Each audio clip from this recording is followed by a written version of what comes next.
Hello guys, in this video we will explain how to activate the voice typing feature and how you type by voice, meaning you speak, and WhatsApp writes what you are talking about. It is a simple method that does not require any programs. All you have to do is follow the steps mentioned in this video before broadcasting in the explanation. Thank you to everyone who subscribes to the channel. Thank you to everyone who clicked like on the video and shared the video. Thank you from the heart to everyone who supports me now. Let's go through the explanation. The first step, my friend, you do, which is go to your WhatsApp account.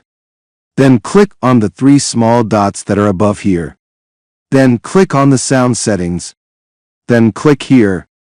If you want to type by voice, you click on the microphone icon. Now you are speaking and WhatsApp writes what you are talking about. When you finish, just click on the microphone icon. Thus you will find that WhatsApp wrote everything you spoke. This was the method. It is simple.